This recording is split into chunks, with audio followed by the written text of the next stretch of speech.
According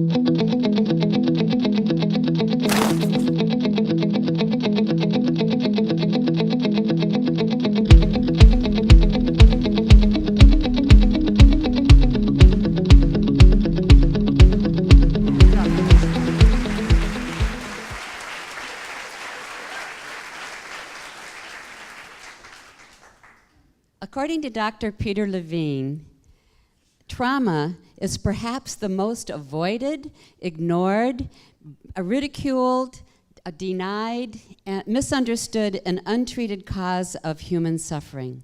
Now, there's a lot of reasons for that, and one of the reasons is because people don't respond to the same way to a life-threatening event. Some people are totally excited and thrilled to do something that could be life-threatening. Other people would be totally traumatized.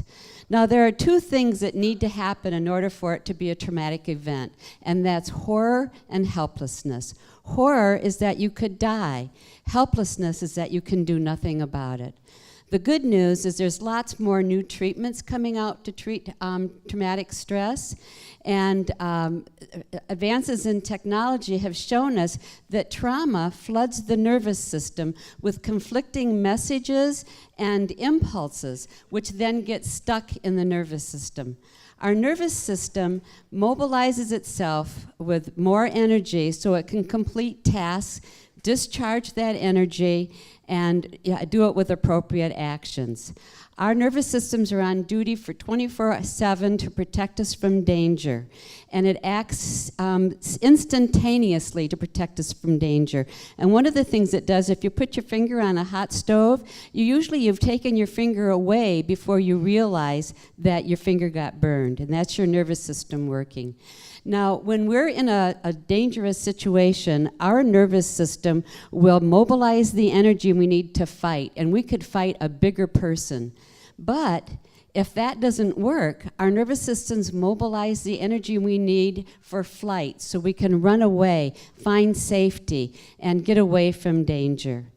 But if that doesn't work, our nervous systems then will go into a collapse and a freeze. And what happens then is that our bodies are numb and we don't feel pain.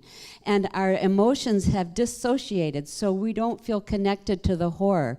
And this gives us more time to be able to function and find safety.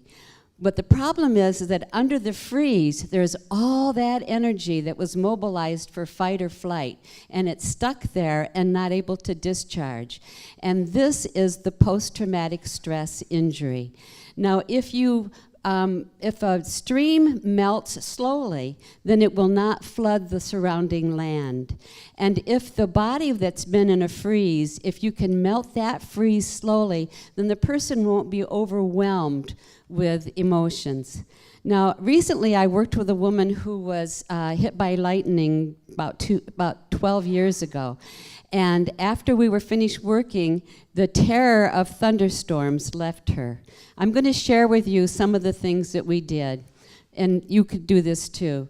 First of all, we stopped and had her sit in a place where she felt safe and look around the environment to see other things in the environment that gave her a sense of comfort and relaxation. The next thing that she did was to ground herself to the here and now, because trauma is about the there and the then, and healing is about being in the here and now. Another thing she did was she developed some resources. Now, resources to help settle the nervous system, and that's using your senses. And resources are people, places, things, and animals that bring us comfort. One thing that brings people comfort is music that they like.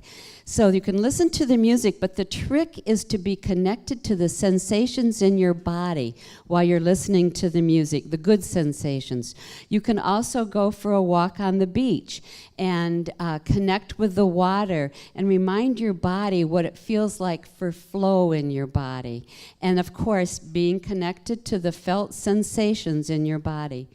Another thing that's important is to connect with people. Trauma is about disconnect from ourselves and from other people. And when we use people, places, things, or animals to help us to connect to ourselves, then that helps us with our healing. Another thing that's very helpful is to go for a walk in the country. It's very nourishing for your soul, and it's very resourcing for your nervous system. And again, staying in touch with the sensations in your body. So with trauma, we lose pieces of ourselves. But those pieces, with a little bit of help, can be found and reintegrated. And people can not only heal, they can thrive. Thank you.